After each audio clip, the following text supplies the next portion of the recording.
Hello दोस्त। Mumbai under process का RTI reply आ गया है। हालांकि रिप्लाई में मुझे पूरी तरह से कॉन्फिडेंस नहीं है, फिर भी जो आया हुआ है कुछ लोगों का सवाल है कि जो है वो दिखा दीजिए। रेलवे एलपी टेक्नीशियन परीक्षा 1/18 में आरआरबी मुंबई का ऑफिशियल जवाब है। आरटीआई के द्वारा बोला गया है लॉकडाउन के बाद आपका प्रोसेस यानी अंडर प्रोसेस प्रोसेस में बदल जाएगा, ऐसा इन्होंने बोला है। लेकिन चलते हैं देखते हैं क्या है ये। तो उससे पहले देख लेते हैं कि क्या कितने लोगों को अंडर प्रोसेस और कैसे दिया था। तो ये देखिए जो पैनल दिया था उसमें कई सारे पैनल में अलग अलग करके कुछ 154 वाले भी पैनल थे जो सेंट्रल रेलवे का अलॉटमेंट हुआ था। तो बहुत सारे लोगों को तो डिवीजन अलॉट कर दिया था, लेकिन बहुत लोगों को नीचे में देखेंगे तो देखेंगे आप यहाँ से अभी आगे नीचे की तरफ आएगा अंडर प्रोसेस शो हो रहा होगा। देखिए यहाँ से शुरुआत हो रहा है अंडर प्रोसेस। कुछ लोग बोले केवल ये ओबीसी का है, तो देखिए ऐसा नहीं है, बहुत लोगों का अंडर प्रोसेस दिया था, नाम के साथ दिया है पूरा डिटेल। और यहाँ से ज़्यादा अंडर प्रोसेस नीचे की तरफ है।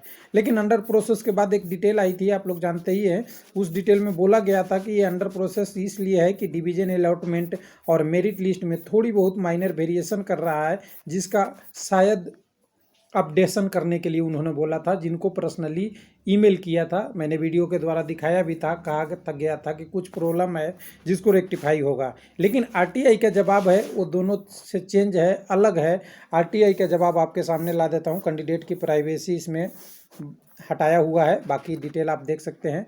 इस डिटेल के अनुसार डेट आप देख सकते हैं। सबसे पहले डेट आरटीआई का 18 मई का है, मेरे कैंडिडेट ने भेजा मुझे पास कुछ दिन बाद। और उसके बाद देखेंगे तो यहाँ पे आप डिटेल में देखेंगे तो 3 क्वायरी इन्होंने किया है। पहला किया है कि ये हमारा अंडर प्रोसेस है, कब तक क्लियर हो जाएगा। एक लाइन में बोले तो बोला है कि right now office are close due to lockdown COVID-29 therefore is not is a deal. ध्यान से देखिएगा, देख लीजिएगा, not is possible to deal with the under process. Under process का डील नहीं हो रहा है। जैसे ही लॉकडाउन खुल जाएगा हम अंडर प्रोसेस का आपका अलॉटमेंट डिवीजन स्टार्ट हो जाएगा। हालांकि अलॉटमेंट डिवीजन होने का मतलब ये नहीं है कि आपकी ज्वाइनिंग ही आ जाती है, उसमें भी टाइम लगता है, तो ये पहले भी कर सकते थे। लेकिन यहाँ ध्यान देने वाली बात है, इसका दो डबल मीनिंग है।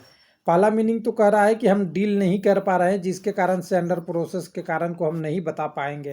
ये फर्स्ट कंडीशन आप देख सकते हैं। हालांकि मीनिंग इंग्लिश का इतना भी आसान नहीं होता, लिखने का और समझने में डिफरेंस हो सकती है, ये मेरे साथ भी और आपके साथ भी। लेकिन इसका दूसरा पक्ष ये कहता है कि अभी कुछ काम नहीं हो रहा है ऑफिस में COVID-19 के कारण, क्योंकि ऑफिस क्लोज है और ऑफिस क्लोज होने के कारण से ये प्रोसेस आगे नहीं बढ़ा है। तो दोनों का मतलब एक ही है, लेकिन समझने का तरीका अलग है। और कहें कि अगर डायरेक्ट कह दे कि COVID-19 के चक्कर से अगर प्रोसेस नहीं हो रहा है, वो गलत है, क्योंकि लॉकडाउन से पहले ये प्रोसेस कहा गया था अंडर प्रोसेस। यानी सिंपल सी बात कहें तो अब इन पे काम जो होना था वो काम नहीं हो पाया है ऑफिस क्लोज होने के कारण। ये निकलता है इसका फाइनल रिमार्क।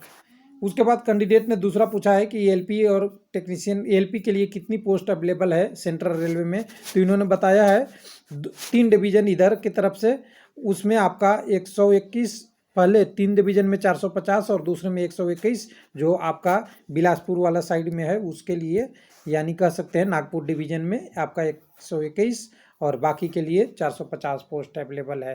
तो ये जवाब तो सही हो सकता है, अकाउंटिंग की वैकेंसी।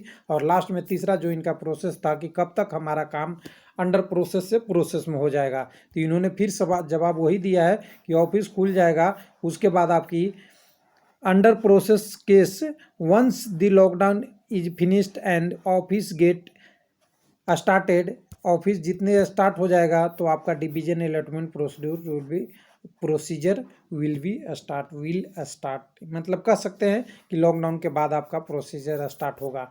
लेकिन अब यहाँ सवाल उठता है, क्या डिवीजन अलॉट होने के बाद हमें ज्वाइनिंग मिल जाएगी? ज्वाइनिंग तो तभी मिलेगी जब ट्रेनिंग ख़त्म होगा, जो पहले बैच सेकंड बैच में है उनकी, और ट्रेनिंग स्टार्ट होगी। और एक पॉसिबिलिटी बनती है ऑनलाइन ट्रेनिंग। लेकिन मैं बता दूं आपको कि एलपी की ऑनलाइन ट्रेनिंग कितनी पॉसिबल है। कुछ लोग कहेंगे कि बहुत पॉसिबल है, दोस्त नहीं पॉसिबल है। केवल आपकी जो क्लासरूम की ट्रेनिंग होती है, जो बुक की ट्रेनिंग होगी, जो सिस्टम की ट्रेनिंग होगी, ओवरव्यू का, यानी जो पढ़ना है वो तो हो जाएगा, लेकिन एएलपी की ट्रेनिंग में बहुत सारी पार्ट होती है। आपको मैकेनिकल सेड में जाना होता है, इलेक्ट्रिकल सेड में जाना होता है, ऑन रूट लर्निंग होती है और बहुत सारी चीज़ें होती है जो पॉसिबल नहीं है।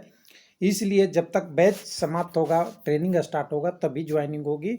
और इसमें अभी कम से कम 1 से 2 महीने टाइम लग सकते हैं। हाँ, जिनका पहले बैच में नॉमिनेशन हो गया है या कोई ट्रेनिंग सेंटर खाली रह गया, उसमें पॉसिबल है कि आपका स्टार्ट हो जाएगा। तो लॉकडाउन का मैटर तो आ ही रहा है सब में, लेकिन साथ साथ ये प्रोसेस वाले लोग हैं, अभी घबराइए नहीं। कुछ लोग कहते हैं कि मेरा कटअप बढ़ जाएगा, क्या होगा? तो इस पे देखिए, डाटा आरआरबी के पास है और डाटा को आप नहीं एक्सपेक्ट कर सकते हैं कि क्या कितना नंबर क्या चेंज होगा अगर मेरिट हुआ है। लेकिन अगर आरआरबी अंडर प्रोसेस ऐसे ही लिख दिया है, तब हो सकता है कि आपकी कोई चेंज नहीं होने वाली। और अगर चेंज भी होती है तो बहुत माइनर, यानी 0.1 या 1% के समथिंग थोड़ा बहुत डिवीजन चेंज हो सकता है, थोड़ा बहुत आपकी कैटेगरी भी चेंज हो सकती है, ये पॉसिबल है। लेकिन अभी तक ऑफिशियल डाटा नहीं है, तो अनुमान लगाना बहुत ज़्यादा सटीक नहीं हो सकता, ये मैं पहले ही एक्सेप्ट कर रहा हूँ। लेकिन जो आएगा हो सकता है आपके लिए खुशियाँ लेके आए। थैंक यू, धन्यवाद।